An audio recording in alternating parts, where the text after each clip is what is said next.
Hello, and welcome to the very first episode of The Opinion Brief. This new podcast from More in Common is going to be your one-stop shop for finding out what the public really think about the big issues of our day. What are the trends driving our politics? And we'll be looking at not just what people think, but why they think it. What is shaping people's views and opinions? I'm Luke Tryl.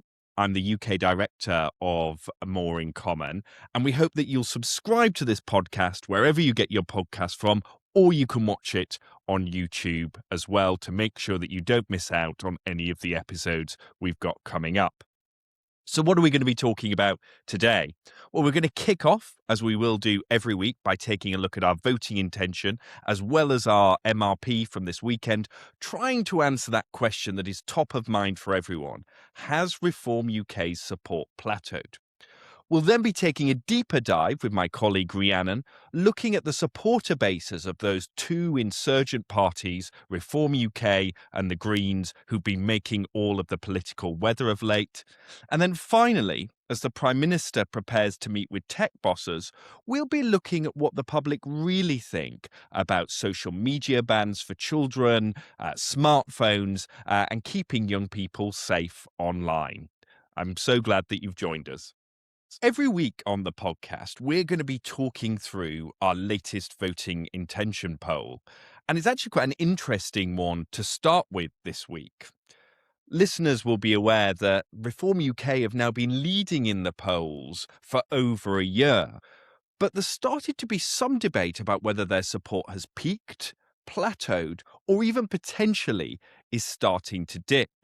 So what does this week's poll say about the state of play between the parties? Well, we have Reform UK on 25%. That's actually 5 points lower than they were last week, so they're down from 30%. We've got the Conservatives on 22%. That's actually up 3 points from where they were last week, so they're in second. Labour in third, just behind the Conservatives on 21%. The Greens on 13, and the Liberal Democrats on 12.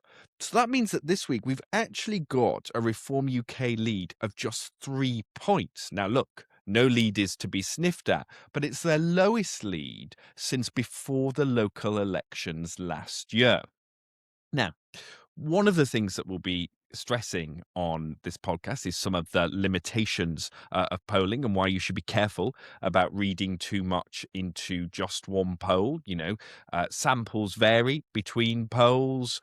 This might be a bit of mean reversion. That means the 30% we had them on last week might have been a little bit high, and this is just a natural correction. Or it might reflect a bigger trend. Is Reform UK's support starting to dip? And what's interesting is that at More in Common, many of you will know, we don't just do the polling. We also run focus groups. And the focus groups are really handy for trying to identify what is behind the numbers that we're seeing here. The numbers tell us one thing. They basically tell us the state of play. But you actually need to speak to real people to find out what's behind those numbers, what's informing it. And a couple of things jump out from that. Reform UK has done well by being an outsider party, by promising to shake up the status quo. When we speak to people, they very often say things like, well, we may as well give them a try because we've tried everyone else. That hasn't worked. I'm willing to roll the dice on something new. And that sense of a country which just isn't working, perhaps needs something more radical, more dramatic to shake it up, has definitely benefited Reform.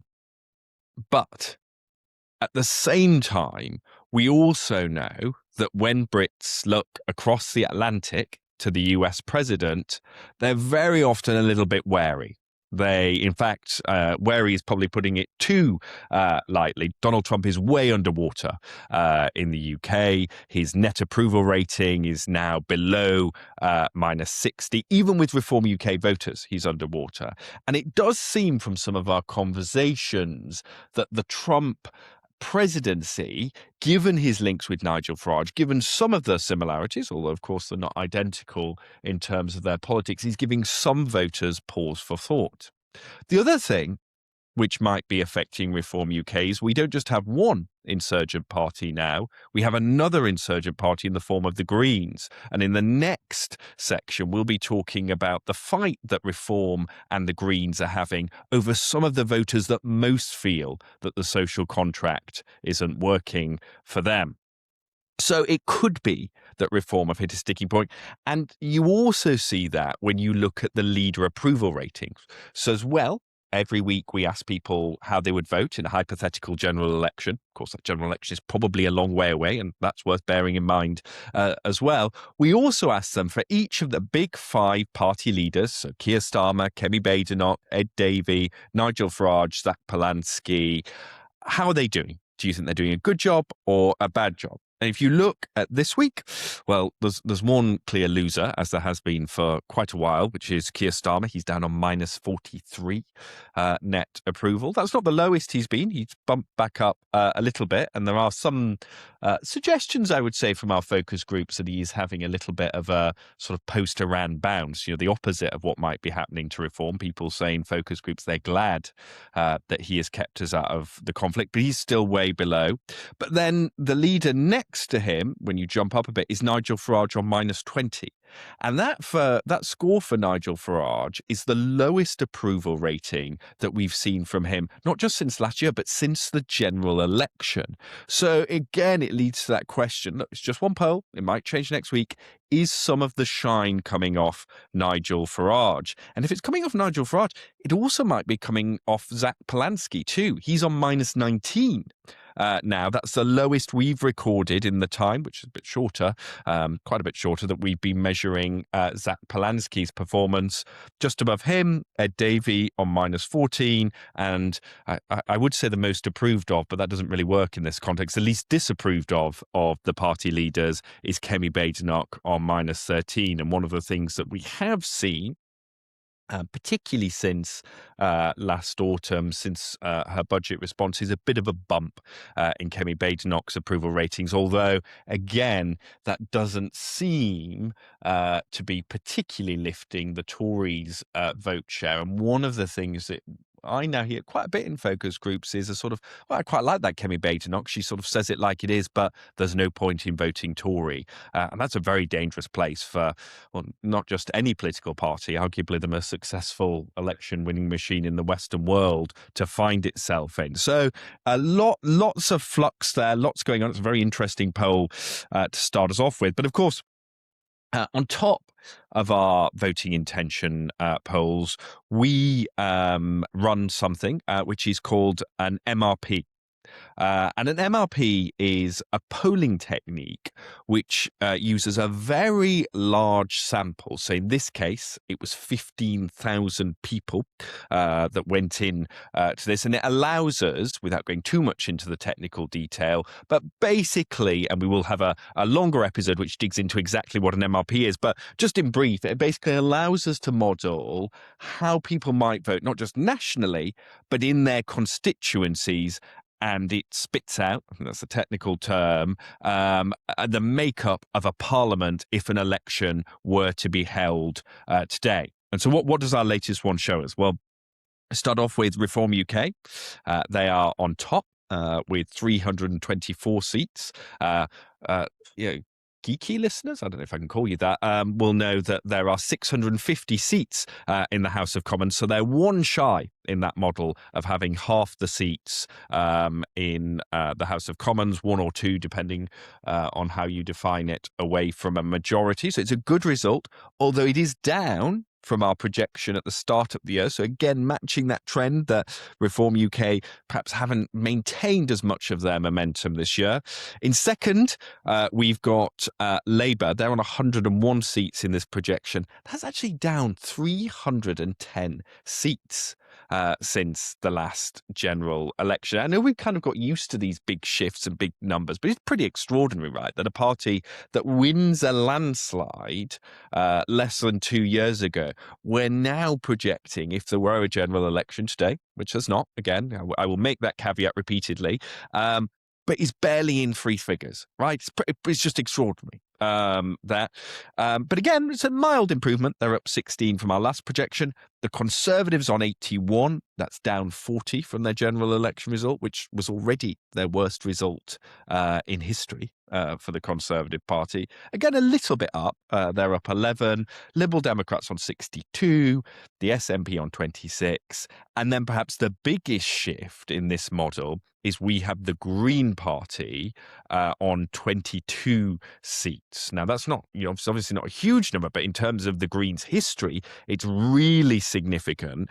And what you see in this model, and do go onto our website and click about, you can play about yourselves, click on individual seats, is that the Greens are now challenging Labour. They're snapping at their heels in their traditional heartlands. So they're winning in this model places like Hackney.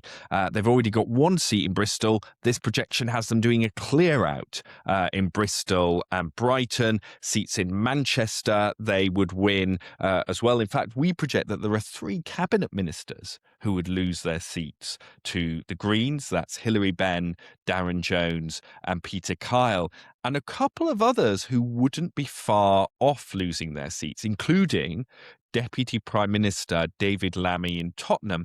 We have the Greens just about 1 point behind him in his Tottenham seat. So this is really seismic. I mean, you've got a whole raft of other cabinet ministers that would lose to Reform, 12 in fact, and one where Streeting would lose to an independent in this model. So that's 16 members of the cabinet losing their seats. And again, you can read too much into models this far out. Lots of the seats that we're projecting will be won on quite small margins. But I think if there are 2 takeaways I think we can be certain of, it's this. One is that electoral fragmentation is real. Voters are splitting right across the political spectrum, to parties of the left, to parties of the right, to nationalist parties, and we'll have a deep dive into some of those nationalist parties in future episodes and the devolved elections. So that's one thing which is very difficult. The other thing is that Labour are seeing an entire mirror image of what happened to the Conservatives at the last general election, which is they are being trapped in a pincer movement. So the Tories were losing votes to Labour and the Liberal Democrats on the left, but also losing votes to Reform UK on the right. What you're seeing with Labour now is they're losing a big chunk of votes to the Greens, and they're losing another chunk of their vote to Reform UK, and the Conservatives also losing some votes to the Liberal Democrats as well. And you can see this on what we call a Sankey diagram, which shows you where Labour's votes are splitting. A real challenge. And of course, post-May, and we'll definitely be diving into this, I think what you're going to see is this big debate in the Labour Party about which way do we pivot. So let's leave aside the leadership challenge stuff, because I'm sure there's endless podcast discussions about that coming. Instead, the more interesting question, and what our research shows is, for the voters, it's actually not so much about a new face. It's about what's the vision. How do you deliver? What do you have to offer instead? And I think the Labour Party, if it keeps Keir Starmer, if it has a leadership contest, it's going to have to make a decision. Is there a glue which can hold together their coalition? Do they pivot to make sure that they win wavering Tory votes that might go to Tories or Reform?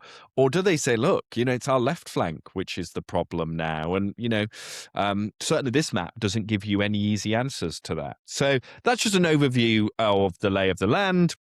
This is the Opinion Brief podcast from More in Common. We're going to be here every week telling you what the public think about the big issues of the day. I hope that first section has whetted your appetite for what we've got to come in the next sessions, where I'll be talking through some of our data with some of our colleagues. We're also really keen to have engagement and to hear from you. as well. That's going to be a really important part of the podcast. In future episodes, we're going to be putting some listener questions out to our polling panel to get you the answers to questions you've always wanted to ask the public about. But even if you've just got more general comments, questions, insights, observations, if you drop us an email at hello@moreincommon.com, we'll make sure to get back to you and we'll try and feature as much as possible on the pod. Stay with us, because next I'll be talking to my colleague Rhiannon about that big question: who are the people driving the rise of the Greens and the rise of Reform UK?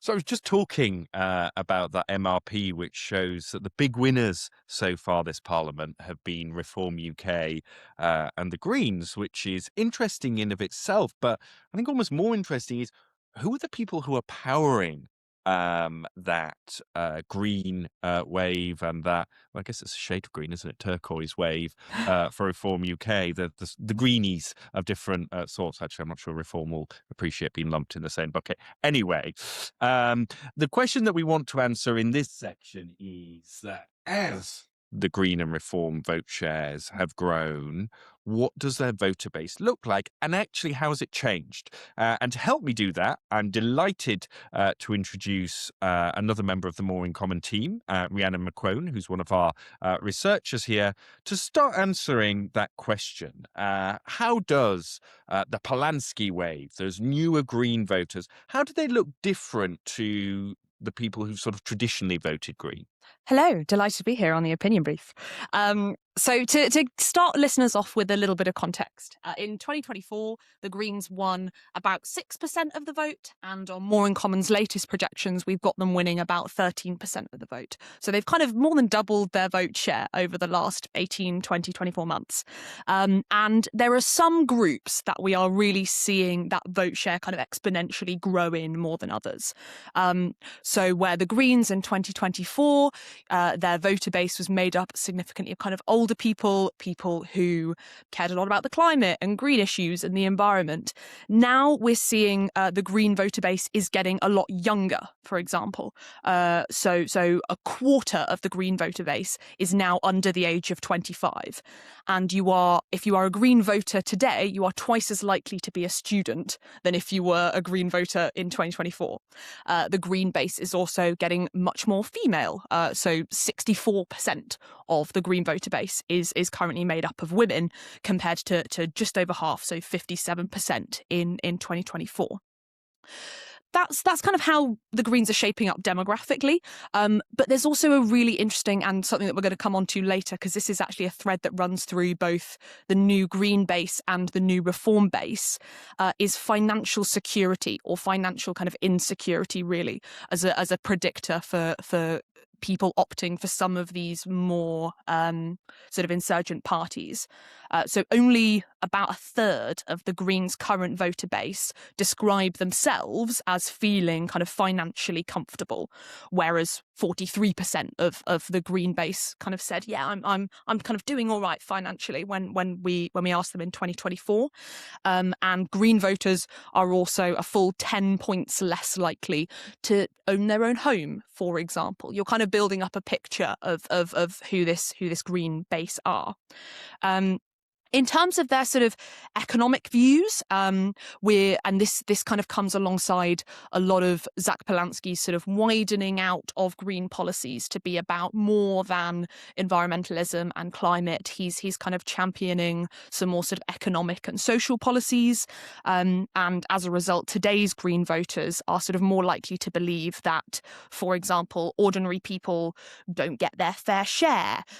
Today's Green voters are much more likely to support the closing of the wealth gap, even at the cost of kind of overall economic growth, that kind of wealth redistribution sort of piece that Zack Polanski is kind of championing as some of the new sort of flagship Green policies.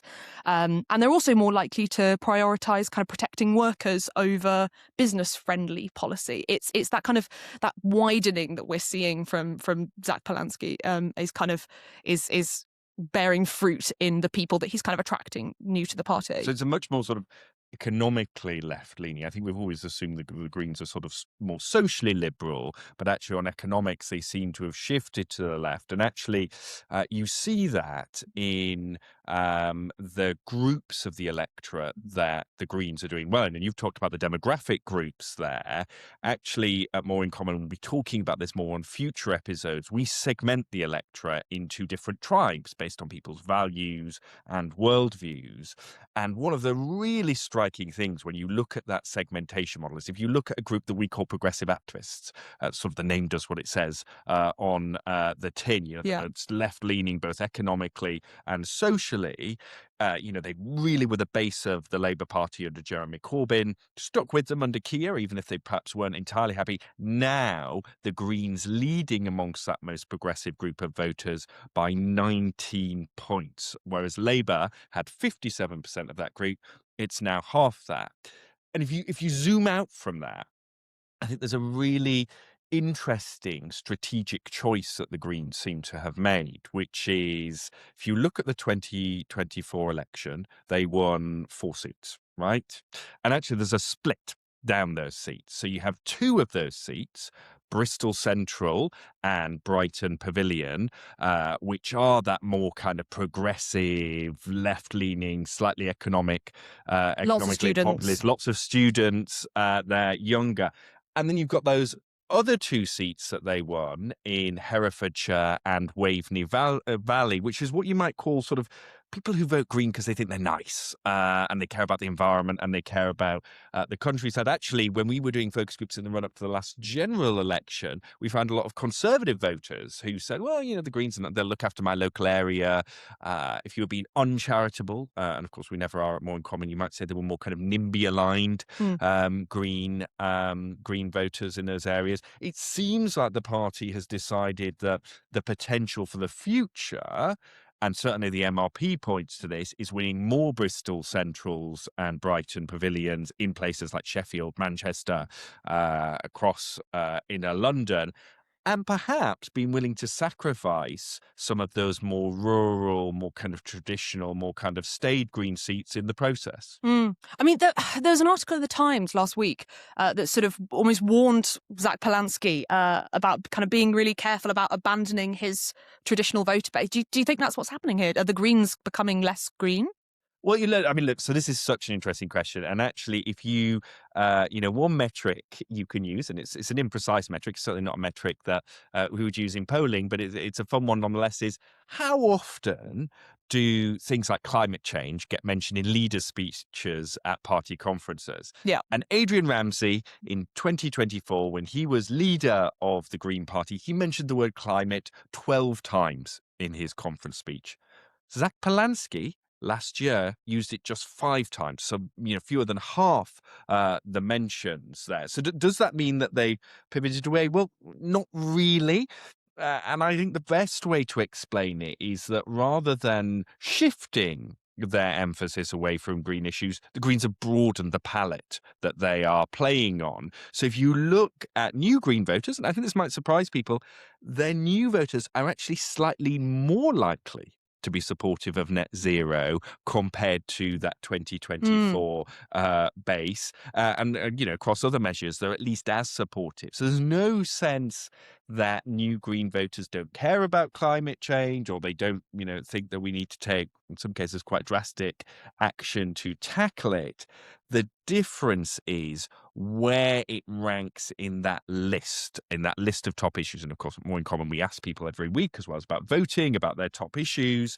And interestingly, that when it comes to new voters, they are more worried about things like cost of living and housing than they are about climate as an issue. So they still think it's important, but there are these other pressures compared to their traditional voter base. They're basically saying, yes, please do tackle climate change, and lots of these voters would call it the climate crisis. But at the same time, can you focus on, making my weekly shop less expensive, make sure I can get on the housing ladder? And that perhaps explains why Zack Polanski has got that real focus on rip-off Britain.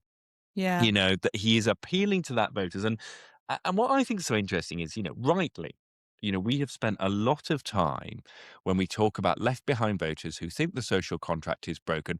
The image in our heads has traditionally been someone who's a non-graduate from a D or post-industrial town somewhere in the North and Midlands of England. The social contract doesn't work for them. Globalization has meant that Britain is geared towards someone else, and they feel sort of very left behind. You've now got this new group who are a graduate class who think, well, I've done everything I was supposed to do. I've worked hard in school, I've gone to university, and now I'm saddled with student debt. I can't get on the housing ladder. I'm struggling to make it. That this social contract doesn't work for me either, as well. And actually, it will be interesting. Let's talk about reform voters a little bit, but I'd be interested a bit later, Rhiannon, in your reflections on how that sense, what the bridge between those two groups who feel the system isn't working in a little bit. But should we go on to reform? Yes, yeah. Let's do reform voters, because we could talk about Green voters all day. But let's do reform voters. So one of the kind of most interesting things that I think has kind of come out of the last 18 or so, 20 kind of months, and a report that we put out just before the Reform UK kind of great big kind of party conference in September, showed that the gender gap in Reform UK's support is closing. So in 2024, the last election, about 3 in every 5 Reform voters were men, whereas now it's about 50-50. And it's actually a slightly more equal split than men and women kind of supporting the Labour Party. We're actually well, that is that more women are supporting Reform UK as a proportion than women are supporting the Labour Party. Yeah. And that's extraordinary, right? Yeah, I know, right? We should actually do an episode. We should do something on another episode about that. But most of those supporters and these kind of new supporters have turned away from the mainstream more broadly, actually quite recently. So only about 40%, so about 2 in 5 of Reform UK's current supporter base backed Reform UK in 2024. But in even smaller number, only about 16% ever voted for parties like UKIP or the Brexit Party. So quite a lot of people in the last 18 months who have traditionally always voted, or not voted at all, but kind of traditionally voted for those sort of mainstream parties, have seen a very sort of quick turnaround over the course of this Labour government. Rehashed. That's not what we're seeing. There's some claims, this is just Nigel Farage's latest incarnation. Same people that backed UKIP, backed the Brexit Party, back Reform. You're saying it's different? Absolutely, it's different. And the kinds of voters, when we go up and down the country and we speak to people in focus groups, it is not only a kind of a much wider appeal that people are kind of saying that they are voting for reform, but they're voting for reform for a lot of different reasons. So when we poll people, and indeed when we ask people in focus groups, yes, the kind of the number one reason that people are voting reform for, about 6 in 10 people, is because of immigration and because they're worried about immigration. And that is true. But the next kind of most popular reasons that we consistently find are because people want a change, because they think that Nigel Farage will make a good leader, because not just because of their focus on immigration, but because they want something different. They want Westminster to kind of be properly shaken up. And I think that this does tie into quite a lot of kind of some of these misconceptions that people have about reform voters, and that they think that they're sort of quite niche, or that they've sort of got particularly sort of sidelined interests or issues that they care about. But fans of More in Common's polling will know that we do like to ask some sort of fun questions, or some kind of we do. We love a bit of whimsy. Can't all be serious. No. And one of my favourite questions, which I really think illustrates kind of how mainstream kind of the reforms voter base has become, is that we ask people kind of what they're looking forward to about the summer, and we find that Reform UK lead among things like people like pub garden enthusiasts, people who watch Wimbledon, people who last summer watched the Women's Rugby World Cup, people who love fish and chips, semi-skimmed milk drinkers, and people whose favourite cheese is cheddar. Like in other words, pretty mainstream. In other words, the median reform voter is arguably like the median British voter. They are kind of they're not they're no longer sort of a one specific group that kind of people think about as, I don't think that there's kind of people that I know that are like reform voters. They are kind of, they come top in so many of these measures that we see. And that in of itself, right, poses both, well, clearly, it's a success of Nigel Farage's strategy, but it also poses some challenges too. And very often I describe with those newer voters who you've gone through in such detail, what I call the reform seesaw, which is, on the one hand, you've got a lot of people who just think Britain isn't working. Life sucks. Things have been too hard since the financial crisis. We've tried the Tories. We've tried Labour, and not hearing much from the Liberal Democrats. Actually, Nigel Farage, he says it like it is, and we may as well roll the dice. Again, I mentioned it earlier, but that sense of rolling the dice on something new, and how bad it gets. You've got that one. On the other side of the spectrum, you've got, for these voters, you've got, is it a risk too far? Is it a leap too far? And so every time it looks like, things are getting worse, inflation goes up, waiting list goes up, channel crossings aren't tackled, one side of the seesaw weighs down and that benefits reform. On the other side, you've got every time that, for instance, when Donald Trump said that thing about Tylenol, or paracetamol as we call it, in the UK, and Nigel Farage didn't say this is ridiculous, weighed that down a little bit. A sort of, is this a risk too far? And there's a series of every time, we've seen in Scotland and Wales reform losing candidates left and centre. Are they ready for government? And so that seesaw is so important. And you can hear from this clip that we're about to play, that sort of, it's almost, I just think, you'll hear it in the clip, this sort of anxiety about voting for reform, but also a sense that perhaps, that's what we've got to do. And whether reform can reassure voters like the ones we're just about to hear from, I think it's going to be the determinant, right, of the next election. So it is scary that you're actually considering voting somebody else, because I just grew up in a family, like a working class family, that we voted Labour. You just voted Labour.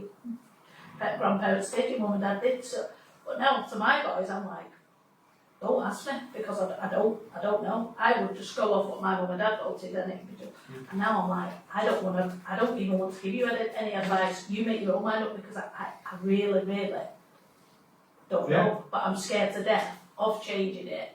I'm not that I can on my own, but I've voted for it and then being wrong, and then getting in and being wrong. You were mentioning Nigel Farage and how you deal with immigration. I've heard him and Trump are in that coat. And you really hear it sort of viscerally there. And you also see it, look, in our segments. Yeah. To go back to those segments, we talked about the progressive activists backing the Greens. You've also got Reform UK support. The last election was concentrated in one segment. We call them dissenting disruptors. They're the most right-leaning, burn it all down, get a strong man in to sort out Britain. That's what they believe. They've expanded into traditional conservatives, another segment. Again, the good news, most of these segments, the name sort of does what it says on the tin. And then this other group we call rooted patriots. They're sort of red wall voters. Right wing on things like, or socially conservative on things like immigration, but also quite risk averse as well. And again, that is a challenge for reform, keeping them together. But we've talked about two groups which people traditionally talk about as being at opposite ends of the ideological spectrum. What's bringing them together, Rhiannon? So the first kind of key thing that I think actually isn't just a kind of a unifying factor between Green and Reform voters, but actually kind of across the board, lots of people are sort of feeling this way that we speak to in focus groups. But it's a especially strong driver for Green and Reform voters, is this idea of the broken social contract. So when we speak to people, they will say, I've worked incredibly hard all my life. I've paid my taxes, and I've saved in the way that I was told to be able to afford a house and a decent life and to go on holiday every other year. I've done everything right. I'm someone that's played by the rules, and I'm not seeing the benefits back from the state that I should be from that. I can't get an NHS appointment. I can't get a dentist appointment. I drive along the road and potholes keep kind of damaging my car, that kind of thing. And we see this particularly kind of strongly play out in Green voters, especially those kind of younger Green voters who, exactly as you were saying, are worried about their ability to get on the housing ladder, are worried about the kind of value of their savings, are worried about the kind of, especially if they are, and Green voters are statistically much more likely to be university educated. Those who, if Green voters have gone to university, then they're very worried about the kind of student debt, or indeed the value for money that they're getting from their degree as they study for it. And on the flip side, Reform voters' kind of interpretation of that broken social contract means that they're worried about energy bills, they are worried about childcare. The older Reform voters are worried about retirement, or are looking at their children, at their grandchildren, and thinking they are not going to have as good a life as I am. They work harder and they kind of get paid more, but they aren't able to sort of afford as good a life as I had. So there's a kind of common thread there where both groups feel as though hard work no longer leads to a good life. It's quite zero-sum thinking, Yeah, isn't it? yeah. Perhaps, with Reform voters thinking that maybe people on benefits or people who come on small boats are gaining at their expense.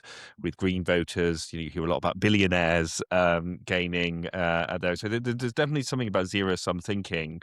Yeah, and it's kind of either like I win or they lose, or they win and I lose, and it's that kind of way up. Thing number two that I think kind of unites both Green and Reform voters is this idea, and linked to the social contract, is this idea of financial insecurity. So yes, our kind of mainstream traditional parties lead among those sort of financially comfortable voters. But if there were a general election tomorrow and only those who describe themselves as not financially comfortable, as those who are financially insecure, if it was only those voters who were able to vote, then it would be a two-horse race between the Reform Party and the Greens. So among those voters who kind of struggle to make ends meet, it's basically a two-horse race between those two. Extraordinary. Traditionally, the Labour Party was the party of people who were more working class. The principle, the Labour Party, when you ask people, why do you vote Labour? It is to tackle poverty. It is to support the working class. It's to improve services. And yet the politics has been sort of upended. And we can actually hear now, I think, some participants from focus groups talking about that sense of insecurity and broken status quo driving their vote. I was also going to add on to that, like just finding a job as well. I've been quite lucky in the fact that I was able to find a job. But I know lots of my friends have recently left uni and they're really struggling to find any type of job. And I think obviously that contributes into the cost of living and like the housing crisis and just everything in general, because no one's able to afford anything and no one's able to find the work to afford those things. The government, but the way we're living now, like it's like ridiculous. I'm getting up like at my age still at like 4:30 in the morning going to work, and I've got like a mortgage and stuff on my own, but I don't live now, I just survive. That's how I feel. And I think, like, I know it sounds awful, but people are coming in where I work and they don't work and they're better off than me. So I think this is just like not life anymore. So I think we do need a change, do you know what I mean? And you can hear there kind of how the final thing that sort of unites Green and Reform voters really comes into play, which is their sort of appetite for radical change. Is that something that on both sides of the spectrum, people say that we kind of need to burn down institutions and we just need to start again and we need to rip it all up. And for differing reasons, but they sort of end up reaching the same conclusion. People say that the system hasn't worked and we have to just kind of start again. Yeah, and of course, we find people who are Green Reform swing voters. Difficult as it might be to believe, there are some people, because the change and that burn it all down is the key motivator, they're deciding who's going to bring the most radical change, which is a whole other dimension. Again, something we might want to look at in future. Let's do it. Thank you, Rhiannon. Thank you. So each week on the podcast, one of the things that we want to do is try and take a sort of deeper dive into a specific issue. and what the public think about it. And we thought that this week, since the Prime Minister today is going to be meeting with social media companies and talking about online safety, we'd have a little bit of a look at what our research says about, where are public attitudes on things like the under-16s social media ban, which some people have proposed, smartphones in schools, and general debates around free speech. And I'm delighted to be joined by my colleague Louis. Louis, what's the overall picture? What's the lay of the land on this? Well, I'm ecstatic to be here. As pollsters, I think it's actually really rare to find an issue with this level of public consensus. There's definitely some really interesting differences that we'll dig into, but actually at a top line level, no matter how you cut it, by voter group, by age group, you pretty much find a majority who are concerned about online safety and want more to be done.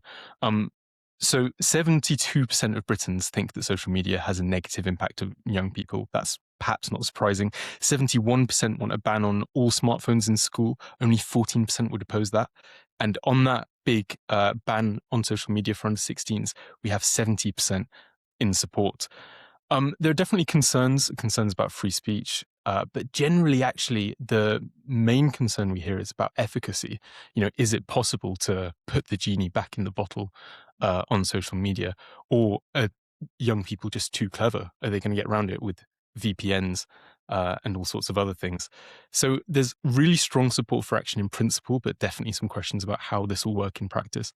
It's really interesting, isn't it? And I think a lot of where the public mood on this goes next will be shaped by the success or otherwise of the Australian model who brought in that ban. And if it's seen to work there, you might find support for a ban gets even stronger here. But one of the things that always struck me in focus groups about this is the extent to which parents in particular are struggling with it. And it's a sort of classic collective action problem.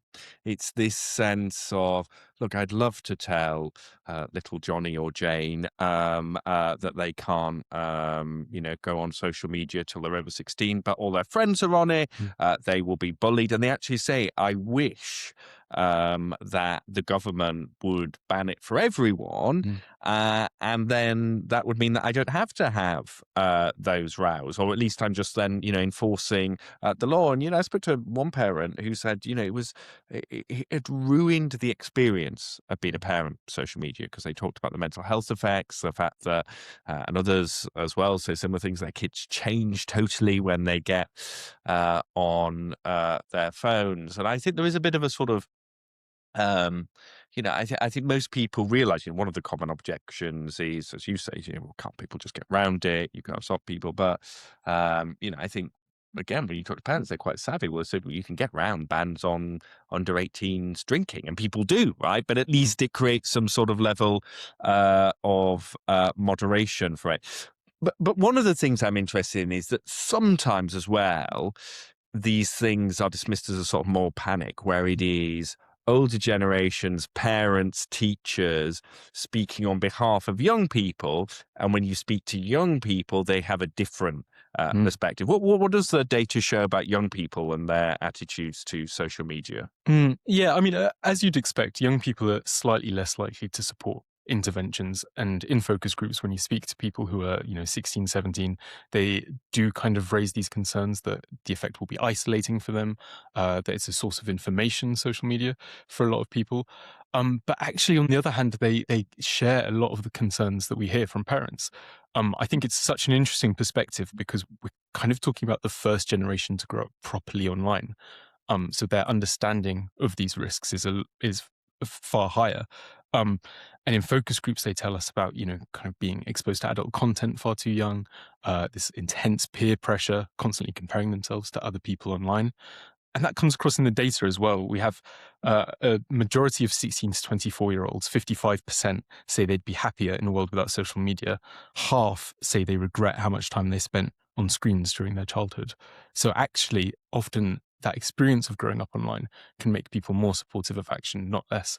And I think in the same study, there was one stat which really jumped out to me, which was that Gen Z, those sort of 16 to 28-year-olds, were most likely to say, in fact, overwhelmingly likely to say that they would try and keep their own kids off social media for as long as possible. I mean, if that doesn't prove the point, I don't know what does. So there's really sort of strong support. Well, where does it though intersect with these debates around free speech? Yeah, it's really interesting. And I think if there is a real risk for the government here, it will revolve around free speech and freedom of expression. We've seen a huge increase in recent years of the proportion of Britons who say that free speech, that Britain is not a safe place to express your views freely. Equally, that's kind of becoming a real polarized issue. Free speech is kind of, we look at this in our report Shattered Britain, how free speech is becoming a growing fault line in Britain in a way that it wasn't necessarily always the case. Particularly people on the right, reform voters, are very concerned about legislation like the Online Safety Act, for example, eroding free speech and being used in an imbalanced way. Actually, generally, this doesn't always translate into opposition to online safety regulation in general.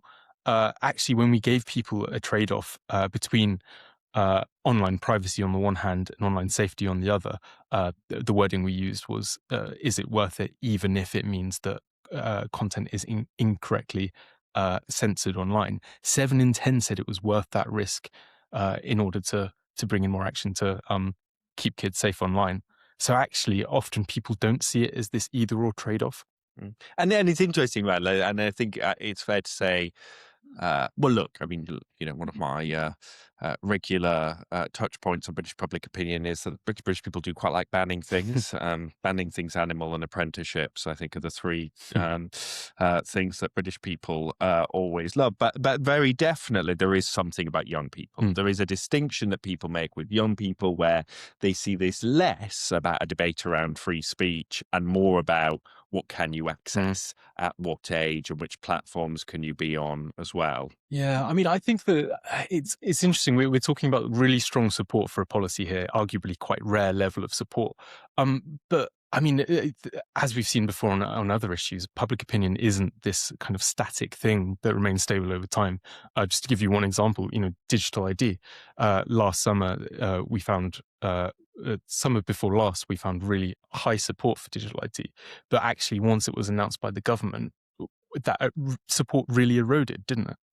It did. And again, so that leads you to the question, would it be the same with this ban?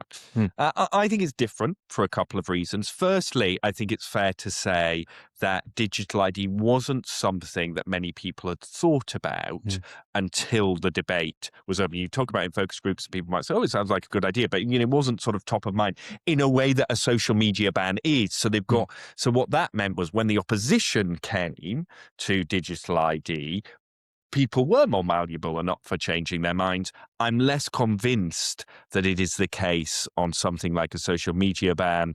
I also think, and look, maybe again, we ought to do an episode on this, in terms of landing a policy in public opinion terms. I think the digital ID policy was rolled out terribly.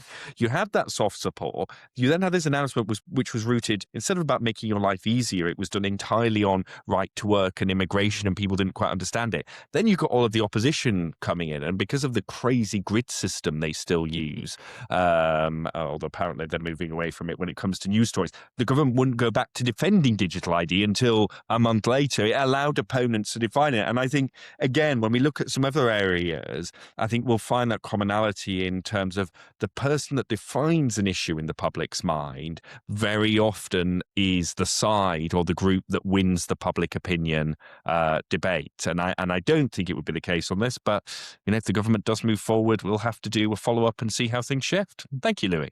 Thank you. So for our final question on our first podcast, we're going to be answering, I think, what is sort of the most seminal debates of our time, which is, when it comes to Marmite, do Britons love it or do they hate it?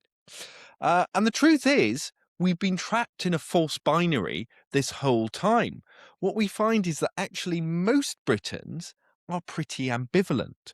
So whilst 18% of Brits say they love it, 25% say that they hate it, everyone else is either in the middle or hasn't tried it at all. And to go a little bit further, just because you can never just leave polling at the surface level, what is even more interesting is that amongst those who are neutral about Marmite, actually you get Labour and the Conservatives doing pretty well. Certainly better than their polling average. Amongst those who have the strongest views, that is both those who love and hate Marmite, Reform UK has quite a big lead. So that's all that you never needed to know about public attitudes to Marmite. And that's it for this first episode of the Opinion Brief. I really hope that you enjoyed it and found it interesting. As I said, if you've got any comments, questions, things you'd like us to ask, email us at hello@moreincommon.com. And please do sign up wherever you get your podcast from to get future episodes, or look us up on YouTube. It's been a pleasure being with you.